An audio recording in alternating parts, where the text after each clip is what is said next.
Knowledge fusion. Last video में हमने sixth pattern के बारे में पढ़ा था, समझा था कि वो ट्रायंगुलर पैटर्न हम कैसे सॉल्व कर सकते हैं या उसकी क्या ट्रिक है। जो आज मैं पैटर्न पढ़ाने वाला हूं, जो कि हमारा सेवेंथ पैटर्न है, वो भी एक ट्रायंगुलर पैटर्न है, पर इसमें और उसमें थोड़ा सा डिफरेंस है। तो आइए समझते हैं कि इसे हम कैसे सॉल्व करेंगे। मैंने हमेशा आपको बताया है, जावा की स्टार्टिंग हमेशा क्लास से होती है। क्लास को एक पर्टिकुलर नाम दिया जाता है जो आपके प्रोग्राम को डिफाइन करता है, आपके प्रोग्राम को एक्सप्लेन करता है। मैंने क्लास को नाम दिया पैटर्न 7 मैंने अपनी कन्वीनियंस के बेसिस पे दिया है कि क्योंकि मैं ये 7th पैटर्न का प्रोग्राम कर रहा हूं, ठीक है। उसके बाद मैंने लगा दिया कर्ली ब्रेस लगाने में मैंने वॉइड मेन फंक्शन लिखा। वॉइड मेन का फंक्शन क्या करता है, आपके पूरे प्रोग्राम की प्रोसेसिंग में आपकी हेल्प करता है। उसके बाद मैंने लगा दिया कर्ली ब्रेस। यहां तक हमारा step 1 that is the syntax part complete हो चुका है। अब बारी आती है स्टेप 2 की। स्टेप 2 में हमें वो वेरिएबल्स लेने होते हैं जो हमारे प्रोग्राम को सॉल्व करने में हमारी हेल्प करते हैं। मैंने यहाँ पे दो वेरिएबल्स लिए हैं, इंट आई कॉमा जे। आई मैंने लिया है रोज का लूप चलाने के लिए, जे मैंने लिया है कॉलम्स का लूप चलाने के लिए। अब आइए पहले अब हम इस पैटर्न को समझते हैं कि क्या कह रहा है। हमेशा याद रखिएगा, रोज के लिए होता है आई, कॉलम्स के लिए होता है जे, ठीक है। अब मैंने हमेशा आपको बताया अगर रोज सेम होती है तो आई प्रिंट होता है, कॉलम्स सेम होते हैं तो जे प्रिंट होता है, और अगर कुछ भी सेम नहीं होता, ना रोज ना कॉलम्स, तो क्या प्रिंट होता है, जे प्रिंट होता है। ये देखिए मैंने एसओपी जे प्रिंट कर रखा है। अभी मैं इसकी कोडिंग सॉल्व करूंगा तब आपको समझ में आएगा कि कैसे प्रिंट करेगा। तो अब हम इसे समझते हैं कि ये कैसे रन करेगा। सबसे पहले आपको अपने पैटर्न की रोज काउंट करनी है। First row, second row, third row, fourth row, fifth row. Total हमारे पैटर्न में 5 रोज हैं। तो ठीक है, हमने i इक्वल्स टू 1, आई को इनिशियलाइज कराया 1 से। हमारी रो 1 से स्टार्ट होनी चाहिए, कहां तक जानी चाहिए, 5 तक। i is lesser than equals to 5, यानी i 5 तक रन करना चाहिए, 5 रोज प्रिंट होनी चाहिए। अब जो कॉलम का लूप होता है, यानी जो जे का लूप है, मैंने आपको हमेशा बताया ट्रायंगुलर पैटर्न में i जरूर आता है। अभी तक जितने भी मैंने ट्रायंगुलर पैटर्न की क्वेश्चंस किए सब में 1 से i तक का लूप चला था, पर इसमें 1 से i नहीं चलेगा। हमें ये चीज देखनी पड़ती है कि शुरुआत कहां से हो रही है और खत्म कहां पे हो रहा है। तो अब इसको समझे कि ये वाला पैटर्न 7th पैटर्न और 6th पैटर्न में क्या फर्क था। तो अब हम इसे समझते हैं। देखिए ये 1 से शुरू हो रहा है और 1 पे ही खत्म हो रहा है। ये 2 से शुरू हो रहा है और 1 पे खत्म हो रहा है। ये 3 से शुरू हो रहा है 1 पे, ये 4 से ही 1 पे खत्म हो रहा है, 5 से शुरू हो रहा है 1 पे खत्म हो रहा है। एक चीज नोटिस करिए, जिस नंबर की रो है उसी नंबर से स्टार्ट हो रहा है और 1 पे खत्म हो रहा है। अगर फर्स्ट रो है तो 1 से स्टार्ट हो रहा है, सेकंड रो है तो 2 से, थर्ड रो है तो 3 से, फोर्थ रो है तो 4 से, और फिफ्थ रो है तो 5 से। तो इसलिए हमने जे की शुरुआत की है आई से। जो रो होगी उससे शुरू होगा, तो जे इक्वल्स टू आई, क्योंकि आई क्या है, हमारा रोज का लूप है। अगर आई 1 होगा तो 1 से शुरू होगा, आई की वैल्यू 2 होगी तो 2 से शुरू होगा, आई की वैल्यू 3 होगी तो 3 से, 4 होगी तो 4 से, और 5 होगी तो 5 से, और खत्म कहां पे होगा, 1 पे। अब ये क्या हो रहा है, डिक्रीज हो रही है वैल्यू, 5 4 3 2 1 4 3 2 1। तो इसलिए ग्रेटर देन का साइन आएगा कि बड़े से छोटा, 5 से 1, 4 से 1, 3 से 1, 2 से 1, बड़े से छोटा, और j माइनस माइनस। अगर ये i की स्टार्टिंग 5 से होती है तो 5 के बाद हमें 4 चाहिए, तो j माइनस माइनस ताकि 4 आ सके, 4 है तो माइनस माइनस ताकि 3 आ सके, इसलिए इसमें हमने j माइनस माइनस चलाया है। अब इसको समझते हैं ये कैसे होगा। i equals to 1, 1 is lesser than equals to 5, condition true है, तो कंडीशन ट्रू है, हम लूप के अंदर आ गए। For j equals to i, तो j की वैल्यू यहाँ क्या हो गई, i की वैल्यू क्या थी 1, तो j की वैल्यू हो गई 1। j की वैल्यू जैसे ही 1 हुई आप कंडीशन चेक करेंगे, 1 is greater than equal to 1, क्या 1 1 से बड़ा है, कंडीशन फॉल्स, क्या 1 1 के इक्वल है, कंडीशन ट्रू। कंडीशन ट्रू है तो आप लूप के अंदर आ जाएंगे। अब यहां से ना लूप जो भी हम रन कर रहे हैं वो प्रिंट होना स्टार्ट होगा, तो मैं इसको रब कर दे रहा हूं, देखते हैं कि हमारा आउटपुट सेम आता है या नहीं। अब देखते हैं हमारा आउटपुट क्या आता है। ठीक है, तो कंडीशन हमारी ट्रू है, 1 इक्वल टू 1 है, हम अंदर आ गए। SOP system dot out dot print, आप शॉर्ट फॉर्म यूज नहीं कर सकते, आपको पूरा लिखना है system dot out dot print. उसके बाद आपने जे प्रिंट कर दिया, क्योंकि ना रोज सेम थी ना कॉलम सेम थे। जब मैंने बताया था ना रोज सेम हो ना कॉलम सेम हो, क्या प्रिंट करेंगे आप? जे प्रिंट करेंगे। तो जे की वैल्यू आपकी क्या है? 1। आपने ये 1 प्रिंट कर दिया।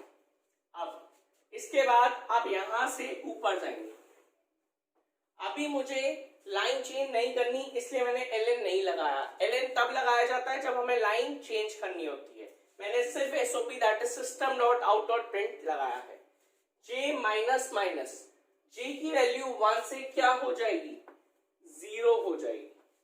j की वैल्यू जैसे ही 0 होगी आप वापस से कंडीशन चेक करेंगे। 0 is greater than equal to 1, क्या 0 1 से बड़ा है? क्या 0 1 की इक्वल है? Condition false. आप आ गए फॉर के लूप के बाहर। कहां पे? SOPLN पे। इस SOPLN का काम क्या होता है? LN का काम होता है न्यू लाइन, यानी नेक्स्ट लाइन। ये कुछ भी प्रिंट नहीं कर रहा, ये सिर्फ क्या कर रहा है? आपकी हेल्प कर रहा है आपको नेक्स्ट रो में, नेक्स्ट लाइन में आने के लिए। आपकी फर्स्ट रो कंप्लीट हो चुकी है, अब SOPLN की हेल्प से आप यहां से नेक्स्ट लाइन में आ जाएंगे। इधर आते ही आप वापस ऊपर जाएंगे रो के लूप पे, और यहाँ पे वैल्यू अपडेट करेंगे, क्योंकि फर्स्ट रो आपकी प्रिंट हो चुकी है। अब बारी आती है आपकी सेकंड रो की, तो वैल्यू अपडेट होनी चाहिए। तो i प्लस प्लस, आई की वैल्यू 1 से क्या हो जाएगी? 2 हो जाएगी। अब आप कंडीशन चेक करेंगे फिर से। 2 is lesser than equals to 5, क्या 2 5 से छोटा है? कंडीशन ट्रू है, अंदर आ रहे। j इक्वल्स टू आई। अब j इक्वल्स टू आई, तो i की वैल्यू क्या है? 2, तो j इक्वल्स टू 2। अब j कहां से चलेगा? 2 से कहां तक? 1 तक। तो इस बार अब कंडीशन अभी फॉल्स नहीं है, अभी ये लूप फिर से रन करेगा। ठीक है, अब देखिए j की वैल्यू 2 क्यों हुई? क्योंकि हमारा में क्या था? अगर सेकेंड रो है तो 2 से चालू होगा, जो रो है उसी से हमारा कॉलम स्टार्ट हो रहा था। तो अब j की वैल्यू 2 हो गई। अब इसको रन करते हैं। 2 is greater than equal to 1, condition true है। 2 1 से बड़ा है? हाँ बड़ा है। अंदर आ गए SOPJ, आपका ये 2 प्रिंट हो गया। ठीक है, जैसे ही 2 प्रिंट हुआ आप ऊपर गए, j माइनस माइनस, j की वैल्यू 2 कट के क्या हो गई? 1 हो गई। आपने वापस कंडीशन चेक की, 1 is greater than equal to 1, क्या 1 1 से बड़ा है? Condition false. क्या 1 1 के इक्वल है? Condition true. जैसे ही कंडीशन ट्रू हुई आप अंदर आए, आपने फिर से j प्रिंट कर दिया। अब j की वैल्यू क्या है? 1, तो ये 1 प्रिंट हो गया। अब जैसे ही आप ऊपर जाएंगे j माइनस माइनस, j की वैल्यू हो जाएगी 0। अब जैसे ही 0 हुई आपने वापस से कंडीशन चेक की, 0 is greater than equal to 1, क्या 0 1 से बड़ा है? क्या 0 1 के इक्वल है? कंडीशन हो गई फॉल्स, और आप आ गए लूप के बाहर। जैसे ही आप लूप के बाहर आए, आपने एक चीज नोटिस की, आपकी सेकंड रो जो प्रिंट होनी चाहिए थी एग्जैक्ट बिल्कुल वही प्रिंट हुई है। उसका रीजन क्या था? हमने i से 1 लूप चलाया है। अब देखिए, खुद सोचिए, जब नेक्स्ट टाइम अब i की वैल्यू 3 होगी तो 3 से 1 चलेगा। अब देखते हैं कैसे। जैसे ही आप लूप फॉल्स हुआ, बाहर आए, SOPLN, इसकी हेल्प से क्या होगा? आपका कर्सर जो अभी यहाँ है वो कहाँ आ जाएगा? नेक्स्ट लाइन में यहाँ पे आ जाएगा। यहां से आप ऊपर जाएंगे, i प्लस प्लस, i की वैल्यू क्या हो जाएगी? 3 हो जाएगी, 1 से इंक्रीज हो जाएगी। इंक्रीज होते ही क्या होगा? आप वापस कंडीशन चेक करेंगे, 3 is lesser than equal to 5, क्या 3 5 से छोटा है? कंडीशन ट्रू है, हम लूप के अंदर आ गए। j इक्वल्स टू आई। अब देखिए थर्ड रो है तो स्टार्टिंग आंसर नीचे 3 से, तो j इक्वल्स टू आई, तो j की वैल्यू इस बार कहां से चलेगी? 3 से। ऑटोमेटिकली वो 3 से स्टार्ट हो रहा है। जब 4th होगी तो 4th से, 5 होगी तो 5th से। अभी ये लूप फॉल्स नहीं है, अब इसे रन करते हैं। 3 is greater than equal to 1, condition true है, 3 1 से बड़ा है। अंदर आए SOPJ, आपने j प्रिंट कर दिया। j प्रिंट होगा तो यहाँ 3 प्रिंट हो जाएगा। यहां से आप ऊपर जाएंगे, j माइनस माइनस, j की वैल्यू 1 डिक्रीज करेंगे, तो j की वैल्यू 3 करके क्या हो जाएगी? 2 हो जाएगी।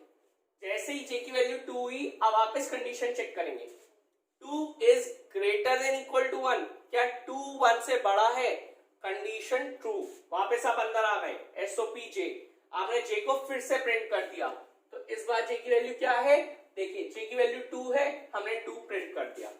अब हम वापस ऊपर जाएंगे, j माइनस माइनस, j की वैल्यू 1 से डिक्रीज करेंगे, तो 2 कट के इस बार j की वैल्यू क्या हो जाएगी 1, वापस आप चेक करेंगे, क्या 1 is greater than equal to 1, क्या 1 1 से बड़ा है, कंडीशन फॉल्स, क्या 1 1 के इक्वल है, कंडीशन ट्रू, 1 1 के इक्वल है। अब वापस अंदर आए, एसओपी जे, तो क्या प्रिंट हो गया, फिर से आपने j प्रिंट किया, यानी कि 1, क्योंकि j की वैल्यू क्या है 1 है, तो 1 प्रिंट हो गया। अब यहां से जैसे ही आप ऊपर जाएंगे, j माइनस माइनस, j की वैल्यू क्या हो जाएगी 0, 1 से डिक्रीज होगा, 1 से डिक्रीज हो क्या हुआ 0, 0 is greater than equal to 1, क्या 0 1 से बड़ा है, क्या 0 1 के इक्वल है, कंडीशन हो गई फॉल्स, आप आ गए लूप के बाहर। देखिए 3 रोज अकॉर्डिंग टू आवर क्वेश्चन बिल्कुल एग्जैक्ट प्रिंट हुई हैं। फर्स्ट रो 1 से स्टार्ट हो रही है 1 पे खत्म, सेकेंड रो 2 से स्टार्ट हो रही है 1 पे खत्म, थर्ड रो 3 से स्टार्ट हो रही है 1 पे खत्म। सेम पैटर्न में फोर्थ और फिफ्थ रो में प्रिंट होंगे। जैसे ही आप ये बाहर आए, एसओपीएल की हेल्प से आपका जो कर्सर है वो यहाँ से नेक्स्ट लाइन पे आ गया। अब जैसे ही आप यहाँ से ऊपर जाएंगे, i प्लस प्लस, आई की वैल्यू 3 कट के 1 से इंक्रीज होके क्या हो जाएगी 4 हो जाएगी। अब चेक करेंगे, 4 is lesser than equals to 5, condition true है, कंडीशन ट्रू है।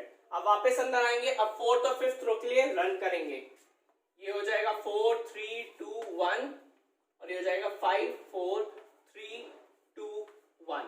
सेम तरीके से जैसे भी मैंने शुरू की 3 रो प्रिंट की है, लास्ट की भी 2 रो सेम पैटर्न में प्रिंट हो जाएंगे।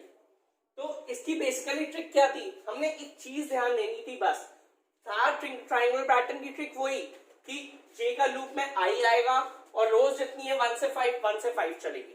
सिर्फ इस बार क्या था, हमेशा j का लूप हमारा 1 से i चलता था, इस बार हमारा जो j का लूप है वो i से 1 चला। उसका रीजन क्या था, क्योंकि हमारी स्टार्टिंग i से हो रही थी, नंबर ऑफ रोज जो हमारी नंबर ऑफ रो थी, जैसे थर्ड रो तो 3 से स्टार्टिंग हो रही थी, फिफ्थ रो तो 5 से स्टार्टिंग हो रही थी।